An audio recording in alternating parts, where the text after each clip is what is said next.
आगिल भाई अस्सलाम वालेकुम। मैं वालेकुम यूपी से अस्सलाम हूँ। रहमतुल्लाहि व मेरा सवाल ये बरकातुहू। है कि मेरे भाई मस्जिद की इमाम कुछ इस तरह के शिरकिया कलिमात कहते हैं। जी, या अल्लाह रहम कर मुस्तफ़ा के वास्ते, रहम कर या मुस्तफ़ा। रसूल अल्लाह करम कीजिए खुदा के वास्ते। ओह, इनके पीछे नमाज पढ़ने का क्या हुक्म है? अगर इनके पीछे नमाज नहीं पढ़ा जाएगा तो कुछ दलील भी दे दें। देखिए आपके जो इमाम साहब हैं, आपके जो इमाम साहब हैं ना, वो दो खतरनाक बदअकीदगियों में मुलव्वस हैं, और आप ऐसी मस्जिद में नमाज पढ़ रहे हैं। अल्लाह आपको भी हिदायत दे दे दोस्तों, भाइयों और बहनों। समाहत शेख अब्दुल अजीज बिन बाज और शेख मोहम्मद बिन सालिह अल उसैमीन, सऊदी अरब के जो बड़े उलमा हैं, उनसे पूछा गया तो शेख उसैमीन क्या कहते हैं? एक ऐसा शख्स जो इमाम है उसके पीछे नमाज पढ़ता है, जो इमाम ये कहता है वो दुआ करता है अपने उन अंबिया और रसूल से मदद और हाजत तलब करता है जो कि इस दुनिया से जा चुके हैं, गैर अल्लाह अज़्ज़ा वजल। बातिला, उसकी तो नमाज बातिल है, ये आप उसको अपना इमाम बना रहे हैं। इसी तरीके से मैं जब देवबंदी था तो हमारी खाला के घर में एक टुकड़ा रखा हुआ था, उसमें लिखा हुआ था या रसूलुल्लाह उन्जुर हालना, या हबीब अल्लाह इस्मा कालना, इन्ननी फी बहर गम मुगरकिन खुद बियदी साहिल लना अशकालना। ये मुझे याद हो गया। तो आप, ये तो शिर्क कुफ्र है। अल्लाह को, अल्लाह के रसूल सल्लल्लाहु अलैहि वसल्लम को मदद के लिए पुकारना, सूफियों को, ऐसे सूफी नजरियात और अक़वाल और अमाल के जिनके बारे में अल्लाह और उसके रसूल सल्लल्लाहु अलैहि वसल्लम के बारे में जो कुफरिया कलिमात कहते हैं, उनसे तो बचना चाहिए। लिहाजा अगर इमाम ये कुफरिया अकीदे मुलव्वस हैं उसके कि वो नबी को अपनी मदद के लिए पुकार रहा है अल्लाह, और उसको ये कहना कि अल्लाह के वास्ते, अल्लाह से नबी का वास्ता देना, तो ये जो है ये बिदअत है, ये बिदअत है।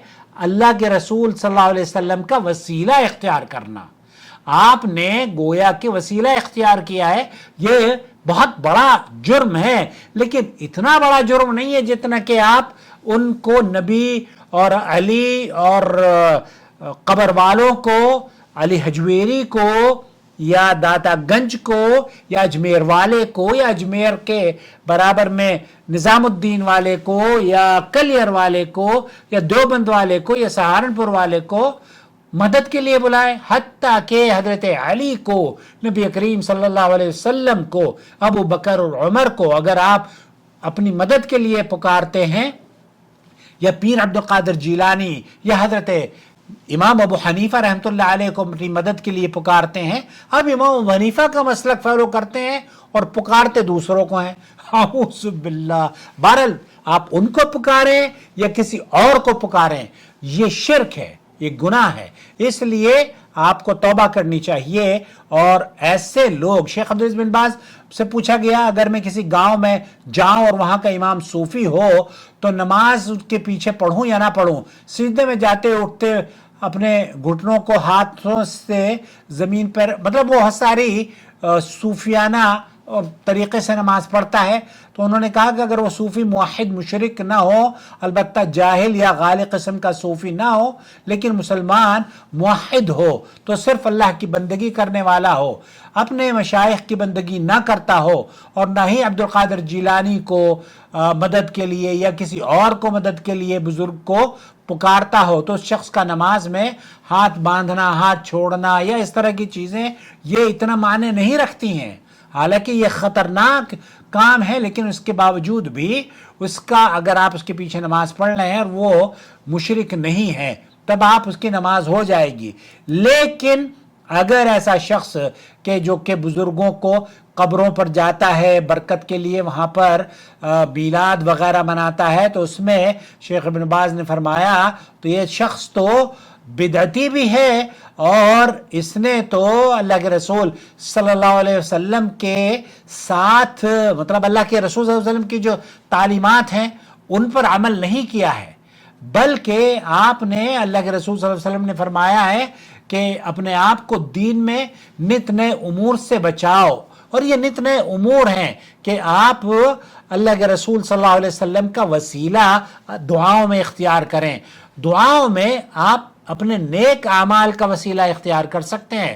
البتہ آپ کو کسی بزرگ یا کسی نبی کا وسیلہ لینا یہ جائز نہیں ہے. لیکن اگر وہ امام مردوں کو پکار رہا ہے، ان سے مدد طلب کر رہا ہے، جیسے کہ آپ نبی کو وہ پکار رہا ہے، تو وہ مخلوقات سے مدد مانگنا، یا رسول اللہ مدد، یا رسول اللہ ہمارے حال پر نظر کر دے، ہمیں شفا بخش دے، یا حسین کہے، یا سید بدوی کہے، یا اجمیر والے کہے، یا کلیر والے کہے، یا کسی کو بھی پکارے، تو ایسا شخص جو فوت شدہ شخصیت کو پکارتا ہے یا بتوں کی طرح جمادات کو پکارے اور ان سے مدد طلب کرے، تو اس شخص کو مشرک کہا جائے گا، اور شرک اکبر کا مرتکب یہ شخص ہے.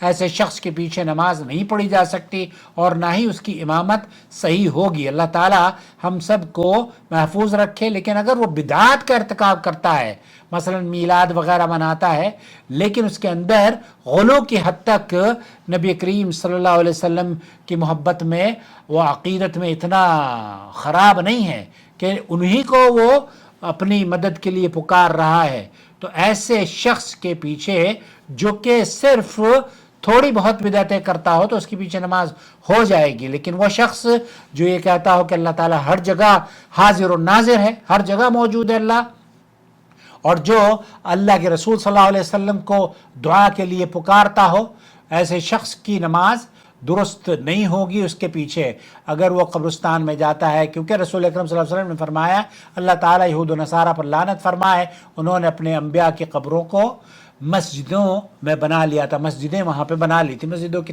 یہ متفق علیہ حدیث ہے.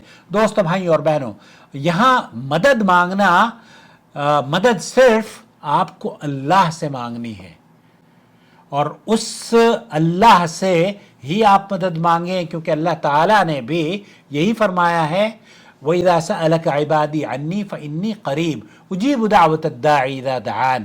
تو جب یہ مدد کے لیے پکاریں، دعا کرتے ہیں، تو یہ کس کو پکاریں؟ رب کو پکاریں. وَمَا النَّصْرُ إِلَّا مِنْ عِنْدِ اللَّهِ. اللہ کے علاوہ کسی اور کی نصرت آپ کو کچھ نہیں حاصل کرا سکتی. زندوں سے مدد لیجئے نا آپ زندوں سے مدد لے سکتے ہیں، لیکن مردوں سے، نبی کریم صلی اللہ علیہ وسلم سے، انبیاء اور رسل سے، ان کے وفات کے بعد مدد یا حسین یا حسن یا عبد القادر جیلانی یا علی حجویری، یہ سارے کے سارے، اگر کوئی شخص، حالانکہ نبی کریم صلی اللہ علیہ وسلم کے بارے میں بھی یہ جملے کہنا جو آپ نے بیان کرے ہیں، تو یہ شرکی عمل ہے، اور اللہ جو شرک کرتا ہے اس کے سارے اعمال کو ضائع کر دیتا ہے میرے عزیز.